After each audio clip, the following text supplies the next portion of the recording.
வணக்கம் நண்பர்களே. இன்னும் ஒரு இனிய காலை பொழுதில் தீதும் நன்றும் நிகழ்ச்சிகள் உங்களை சந்திப்பதில் மிக்க மகிழ்ச்சி அடைகிறேன். இன்றைக்கு ஒரு முக்கியமான தினம், இன்னும் சொல்லப்போனால் ஒரு சுவாரஸ்யமான தினமும் கூட. நவம்பர் 19 உலக ஆண்கள் தினமாக கொண்டாடப்படுகிறது. International men's day. ஆண்களுக்கு ஒரு தினமாக, பொதுவாக பெண்கள் தினத்தை எல்லோரும் அறிவார்கள். பெண்களுடைய உரிமைகள், பிரச்சனைகள் மற்றும் அவர்களுடைய போராட்டங்கள், இதற்காக இன்றைய உலகம் முழுக்க பெண்கள் தினம் கொண்டாடப்படுகிறது. ஆனால் ஆண்கள் தினத்தை பற்றி குறைவானவர்களே அறிவார்கள். என்றால் பொதுவாக ஒரு கருத்து சொல்லப்படுகிறது, இந்த உலகம் ஆண்களினுடைய உலகமாக இருக்கிறது என்று. ஆனால் ஆண்களுக்கும் பிரச்சனைகள் இருக்கின்றன. ஆண்களுக்கும் பல்வேறு விதமான சமூக, பொருளாதார, குடும்பம் சார்ந்த நெருக்கடிகள் இருக்கின்றன. பல சமயங்களில் ஆண்களினுடைய ஆரோக்கியம், ஆண்களினுடைய மனநிலை மற்றும் அவர்களுடைய கூடுதல் பொறுப்புகள் குறித்த ஒரு விழிப்புணர்ச்சி என்பது சமூகத்தில் மிக குறைவாகவே இருக்கிறது என்பதை பார்க்க முடிகிறது. ஆணும் பெண்ணும் சமம் என்று சொல்கிற போது ஆண்கள் பெண்கள் இருவருக்குமான உரிமைகளை பற்றியும் நாம் பேச வேண்டும். சமீபத்தில் புகழ்பெற்ற நீயா நானா நிகழ்ச்சியில் ஆண்களினுடைய பிரச்சனைகள், உரிமைகளை பற்றி சில பெண்கள் பேசினார்கள். அது சமூக வலைத்தளங்களில் மிகவும் பரவலாக விவாதிக்கப்பட்டது. நாம் இதுபோல் இன்னும் பல தருணங்களில் ஆண்களினுடைய பிரச்சனைகள், சட்டபூர்வமாக கூட சில சமயங்களில் சில சட்டங்கள் என்பவை ஆண்கள் எளிதில் பழிவாங்கப்படக்கூடியவர்களாக இருக்கிறார்கள். ஆண்கள் எளிதில் சில உண்மைக்கு புறம்பான குற்றச்சாட்டுகளால் அவர்கள் ஒரு சிக்கல்களுக்கு ஆளாக்கப்படுகிறார்கள். முக்கியமாக திருமண உறவு போன்ற சட்டங்களில் என்றெல்லாம் இப்பொழுது விவாதங்கள் நடந்து கொண்டிருக்கின்றன. இந்த நிலையில் நாம் பாரபட்சம் இல்லாமல் பெண்களின் உரிமைகளை பற்றி பேசுவது போலவே பல பிரச்சனைகளால் பாதிக்கப்படுகிற ஆண்களினுடைய பிரச்சனைகளையும் நம்முடைய சமூகத்தில் விவாதிப்பது மிக மிக முக்கியம். முக்கியமாக ஆண்களுக்கான கூடுதல் பொறுப்புகள், அழுத்தங்கள். ஒரு ஆணாதிக்க சமூகத்தில் ஆண்கள் வேலைக்கு செல்வது, பெண்கள் வீட்டில் இருப்பது போன்றவையெல்லாம் கௌரவமாக கருதப்பட்டன. ஆனால் அடிப்படையில் என்னவென்றால், ஆண்கள் முழு பொறுப்பையும் சுமக்கிற போது மிக கடுமையான அழுத்தங்களுக்கு அவர்கள் ஆளாகிறார்கள். பல சமயங்களில் அவர்களுடைய திருமண வயது என்பது கூட ஒரு 30-35 வயதை கடந்து தான் நிறைய குடும்பங்களில் ஆண்கள் திருமணம் செய்து கொள்ளக்கூடிய சூழல் இருக்கிறது. அந்த அளவிற்கு அவர்கள் மற்ற பொறுப்புகளையும் நிறைவேற்ற வேண்டும் என்கிற நிர்பந்தம் இருக்கிறது. இன்னொரு புறம் இன்றைக்கு வேலையில்லா திண்டாட்டம் என்பது ஆண்களை பெருமளவு பாதிக்கிறது. அதே போல் குறைந்த ஊதியம் போன்ற பிரச்சனைகள். இன்னொன்று, சமூகத்தில் பரவலாக இருக்கக்கூடிய போதைப்பொருள் பழக்கம், இது ஆண்களை பெருமளவு பாதிக்கிறது. இதன் காரணமாக மிக இளம் வயதில் கடும் உடல் சீரழிவிற்கும் இளம் வயது மரணங்களுக்கும் கூட ஆட்படுகிறார்கள் என்பதை நம்மால் பார்க்க முடிகிறது.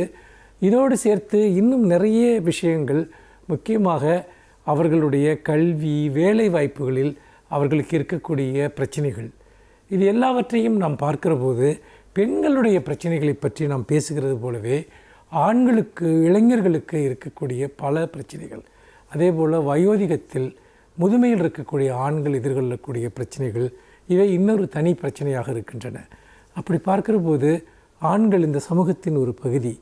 பெண்களுக்கு பிரத்யேகமான பிரச்சனைகள் இருப்பது போலவே சமூக, பொருளாதார, பண்பாட்டு சூழல் காரணமாக ஆண்களுக்கும் பிரத்யேகமான நிறைய பிரச்சனைகள் இருக்கின்றன. ஒரு சமூகம் அவற்றில் அக்கறை கொள்ள வேண்டும். நாம் அதை பற்றிய விவாதங்கள் மிக மிக முக்கியம். ஆண்களையும் பெண்களையும் நாம் இனி எதிரெதிர் நிறுத்துவதற்கு பதிலாக நாம் எல்லோருக்குமான விடுதலையை, எல்லோருக்குமான பிரச்சனைகளிலிருந்தும் விடுதலையை கொண்டு வருவதற்கான ஒரு சமூகமாக நாம் மாற வேண்டும். அதற்காக இந்த ஆண்கள் தினத்தில் ஆண்களினுடைய உண்மையான பிரச்சனைகளை பற்றி நாம் விவாதிப்போம். மீண்டும் இன்னும் ஒரு புதிய சிந்தனையோடு உங்களை சந்திக்கிறேன். நன்றி, வணக்கம்.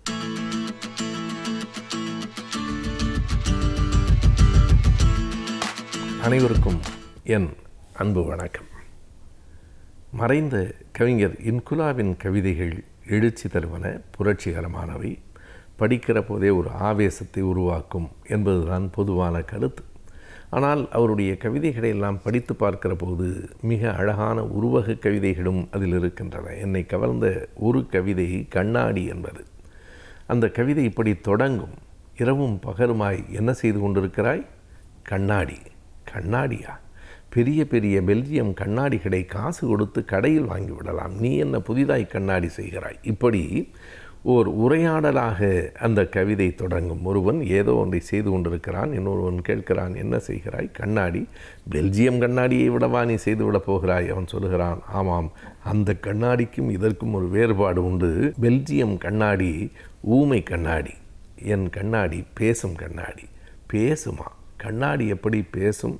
ஆமாம், இந்த மானுடம் பற்றி பேசும். அது ஒரு வித்தியாசமான கண்ணாடி.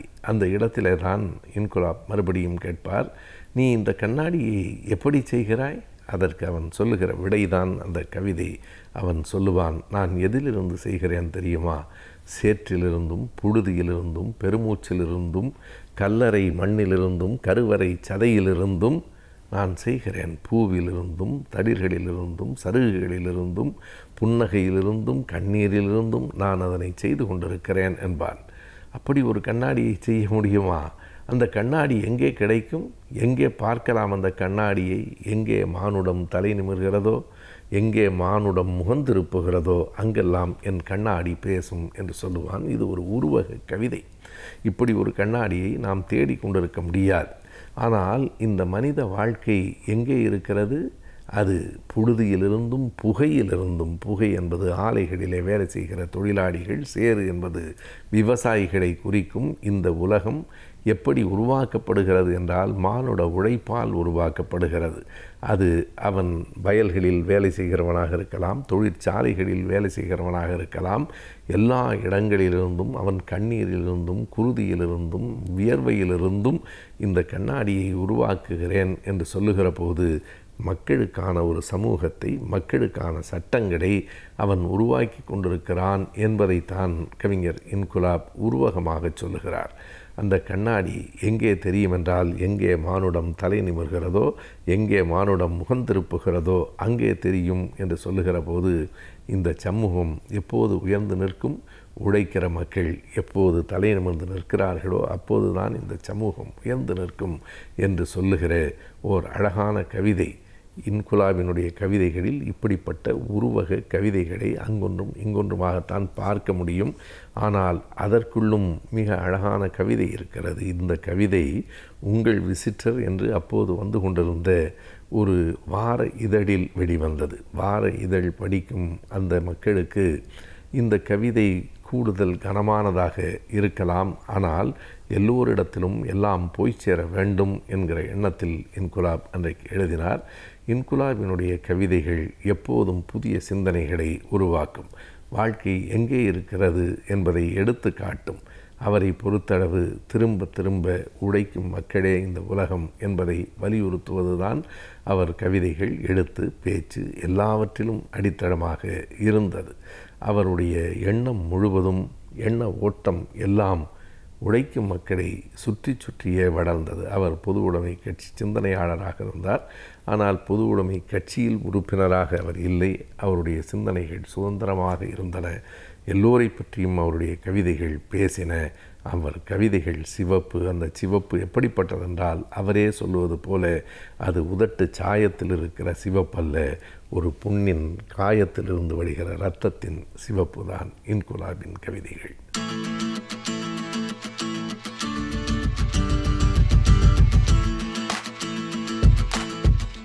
இன்றைய காலகட்டத்திலே எல்லோருக்கும் உள்ள மன அழுத்தத்தையும் மனச்சோர்வையும் போக்குவது எப்படி?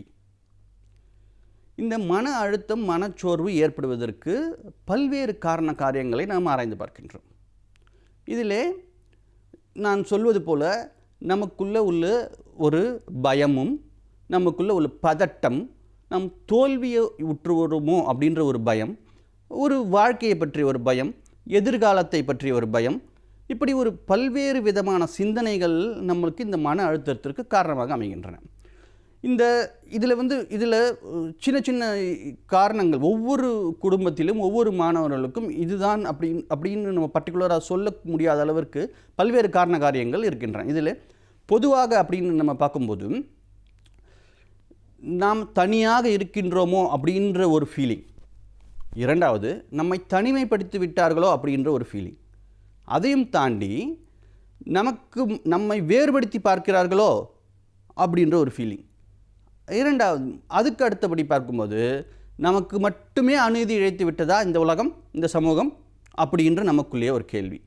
இப்படிப்பட்ட கேள்விகள். இரண்டாவது, சின்ன சின்ன குடும்ப வன்முறைகள், குடும்பத்திலே ஒவ்வொருத்தருக்கு ஒருத்தர் புரிதல் இல்லாத ஒரு காரணங்கள், இந்த ஒரு சிச்சுவேஷனை எப்படி நாம் கையாள வேண்டும் என்பதை பற்றிய போதிய அறிவு இல்லாத காரணம். அறிவுன்னு சொல்ல முடியாது, அறியாமைன்னு சொல்லலாம். அறியாமை. இது இப்படி பல்வேறு காரணங்கள் இருக்கின்றன. இது பொதுவாக. ரெண்டாவது, குடும்பத்தில் உள்ள முக்கியமான உறுப்பினர்களுக்கு முன்னாடி இருந்த வருமானம் இப்பொழுது இருக்காது. அது ரெண்டாவது, அந்த ஒரு வீட்டிற்கு தேவையான சகல வசதிகளையும் அவனால் முன்னாடி இருந்தது போல் அவனால் அனுபவிக்க முடியாது. இரண்டாவது, குழந்தைகளுக்கு ஏன் இப்படிப்பட்ட ஒரு மன அழுத்தம் ஏற்படுகின்றது? குழந்தைகள் இந்த டிஜிட்டல் லேர்னிங், ஆன்லைன் லேர்னிங் இப்படி சொல்கிறோமே, இதையெல்லாம் நாம் எப்பொழுது கற்றுக் கொடுத்திருக்கிறோம் குழந்தைகளுக்கு? இல்லவே இல்லை. இன்றுதான், இப்பொழுதுதான் புதிய சூழல். இந்த சூழலே குழந்தைகளுக்கு ஒரு மிகப்பெரிய ஒரு புதிய சூழல். இந்த சூழலிலே குழந்தைகள் தங்களை பாதுகாத்து கொள்வது எப்படி? இந்த சைபர் கிரைம், சைபர் புல்லிங் இப்படின்னு சொல்கிறார்கள், இதிலிருந்து எப்படி பாதுகாக்க? ரெண்டாவது, இந்த சூழலில் நம்ம உட்கார்ந்து நம்மளால் எவ்வளவு நேரம் அந்த ஆன்லைனிலே கிளாஸை கவனிக்க முடியும் அப்படின்ற ஒரு பயம் குழந்தைகளுக்கு. ரெண்டாவது, குழந்தைகளுக்கு இந்த ஆன்லைனில் தான் நம்ம அசஸ்மெண்ட் பண்ணுறோம், எவாலுவேஷன் பண்ணுறோம், இதெல்லாம் ஒரு குழந்தைகளுக்கு ஒரு பயம். அந்த ஆன்லைனில் டீச்சிங் பண்ணுறவங்க என்ன சொல்லுவாங்களோ, எல்லா குழந்தைகளும் கேட்குறாங்களே, நம்மளை பற்றி என்ன சொல்லுவாங்களோ, நம்ம என்ன பேச முடியலையே. அது ஒரு சில குழந்தைகள் பார்த்திங்கன்னா, நீங்கள் முன்னாடி ஒரு க்ரௌடில், ஒரு கூட்டத்திலே முன்னின்று வரமாட்டார்கள். ஒரு அச்சம் தான் காரணம் அதற்கு. ஸோ இதையெல்லாம் போக்க வேண்டும். இதற்கெல்லாம் லீடர்ஷிப் ஸ்கில்ஸ் நம்ம எப்படி இம்ப்ரூவ் பண்ணுறது அப்படின்ற விஷயம் இருக்குது. இந்த மாதிரி பல்வேறு காரணங்கள் இருக்கின்றன. கல்லூரி மாணவர்களுக்கு எடுத்துக்கொண்டே வேணால், எக்ஸாம்ஸ் இருக்குன்னு சொல்கிறார்கள், ஆனால் இல்லை.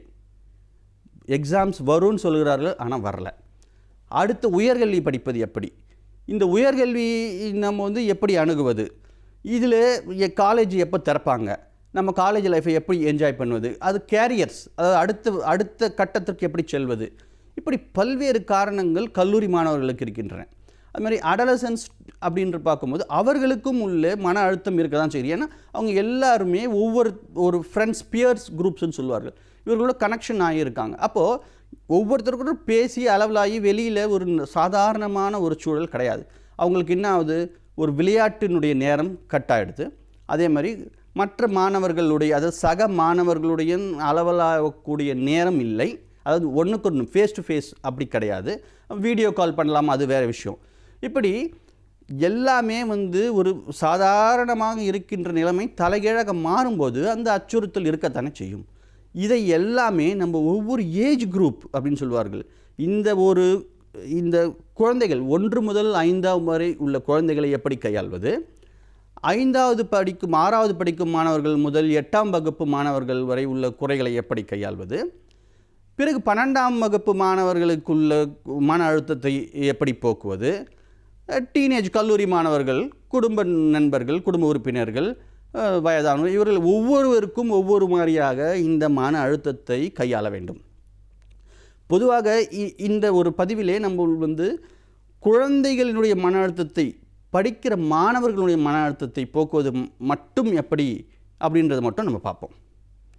இப்போது எல்லாருமே ஸ்கூல் கேம்பஸ், ஹாஸ்டல் கேம்பஸ் இப்படிலாம் கேள்விப்பட்டிருக்கோம். ஆனால் ஹோம் கேம்பஸ், இதுதான் புதிய வார்த்தை. ஹோம் கேம்பஸ் அப்படின்ற வார்த்தை புதிது. அதாவது வீட்டுச் சூழலிலே கல்வியை கற்க வேண்டும். வீட்டுச் சூழலிலே நீங்கள் கல்வியை கற்க வேண்டும். இந்த வீட்டுச் சூழலிலே நீங்கள் கல்வியை கற்க வேண்டுமென்றால் அதற்குள்ள வழிமுறைகள் என்ன? அந்த கல்வியை மன அழுத்தம் இல்லாமல் எப்படி ஒரு என்ஜாய்மெண்ட்டோட, ஒரு ஹாப்பி லேர்னிங்னு சொல்வார்களே, அந்த மாதிரி ஒரு ஹாப்பியாக எப்படி அந்த கற்றுக்கொள்ளலை நாம் உள்வாங்குவது, இதன் மூலம் நம்மளுடைய படைப்பாற்றலை எப்படி மேம்படுத்துவது, இப்படி குழந்தைகளுக்கு நாம் பயிற்சிகள் கொடுக்க வேண்டும். அது ப்ராக்டிஸ் மேக்ஸ் அ மேன். பயிற்சியும் முயற்சியும் இருந்தால் வாழ்க்கையில் என்ன வேணால் நம்மளால் சாதிக்க முடியும். மாணவர்களே, கண்டிப்பாக வாழ்க்கையில் நீங்கள் என்ன வேணால் சாதிக்க முடியும். அந்த நம்பிக்கையை வளர்த்துக்கொள்வது எப்படி? சுய ஊக்கம் சொல்வார்களே, செல்ஃப் மோட்டிவேஷன், அதுதான் இந்த காலகட்டத்திலே மிக மிக முக்கியம். உங்களை பற்றி நீங்கள் என்றைக்குமே குறைவாக எடை போடாதீர்கள். உங்களுக்குள்ள ஒரு திறமை கண்டிப்பாக இருக்கின்றது. அந்த திறமையை எப்படி நீங்கள் வெளிக்கொணர்வது? இப்போது நம்ம ஒரு உதாரணத்துக்கு சொல்வேமானால் மகேந்திர சிங் தோனி அப்படின்ற ஒரு கிரிக்கெட் கேப்டன் எல்லோருக்குமே தெரிந்த ஒரு நபர். அவர் சிறிய வயதிலேயே அவர் விளையாட்டின் ஆர்வம் இருந்தது உண்மை. ஆனால் ஃபுட்பாலில் தானே அவருக்கு ஆர்வம் இருந்தது. திடீர்னு கிரிக்கெட்டிலே அவர் எப்படி அவர் இன்வால்வ் பண்ணி கொண்டார், அதில் அவருடைய திறமையை எப்படி வளர்த்து கொண்டார், அவருடைய காலகட்டத்திலே அவர் அவருடைய சந்தித்த இன்னல்கள் என்னென்ன, அவர் எப்படி வாழ்க்கையில் வெற்றி பெற்றார், அவர் கேப்டன் கூல் அப்படின்னு சொல்லக்கூடிய அளவிற்கு அவர் எப்படி தன்னுடைய நிர்வாக மேலாண்மையும் ஒரு ஆளுமை திறனையும் எப்படி வளர்த்து கொண்டார், இதையெல்லாம் நாம் கண்டிப்பாக பார்க்க வேண்டும். மாணவர்களுடைய மத்தியிலே முக்கியமாக பழக்க வழக்கங்களை நாம் ஒரு லிஸ்ட் போட்டு நம் ஆசிரியர்களும் பெற்றோர்களும் மாணவர்களுக்கு சொல்ல வேண்டும். அது ரொட்டீன்ஸ்ன்னு சொல்வார்களே, ரொட்டீன்ஸ். அந்த ரொட்டீன்ஸும் அந்த ஹேபிட்ஸ் இது ரெண்டுமே தான் மாணவர்களை திறன்பட வாழ்க்கையினுடைய தரத்தை மேம்படுத்துவதற்கு உதவும். யோகா, மெடிடேஷன், பிராணாயம் இந்த மாதிரி ஒரு குறிப்பிட்ட ரொட்டீனான ஒரு வாழ்க்கை முறையை நாம் இந்த காலகட்டத்திலே மட்டுமல்லாமல் என்றைக்குமே பின்பற்றுமானால் நம்முடைய மனச்சோர்வு கண்டிப்பாக நீங்கும். இதை தவிர அதாவது செயல்முறை மூலம் கல்வி, ஒரு மாடல் பேஸ்டு கல்வி, ரெண்டாவது ஒரு மியூசிக் மூலமாக நம்ம என்ன லேர்ன் பண்ணுறோம், ஒரு டான்ஸ் மூலமாக என்ன லேர்ன் பண்ணுறோம், இப்படி பல்வேறு விதமான நீங்கள் கற்றலையும் கற்பித்தலையும் கற்றுக்கொள்ள வேண்டும். ஒரே மாதிரி ட்ரெடிஷ்னல் லேர்னிங்க்கு நீங்கள் போகவே கூடாது. நம்மளுக்கு என்ஜாய்ஃபுல்லாக மூலமாக எதை நம்ம கற்றுக்குறோம், ஒரு மாடல் மேக் பண்ணி கற்றுக்குறோமா இல்லையா, நம்ம குக்கிங் மூலமாக அதில் உள்ள இன்ஃபர்மேஷன் என்னென்னு தெரிஞ்சுக்கிறோம், ஒரு கேமிங் விளையாடுறதுல கூட அதில் நம்மளுடைய லீடர்ஷிப் ஸ்கில்லை நம்மளால் ப்ரூஃப் பண்ண முடியும்.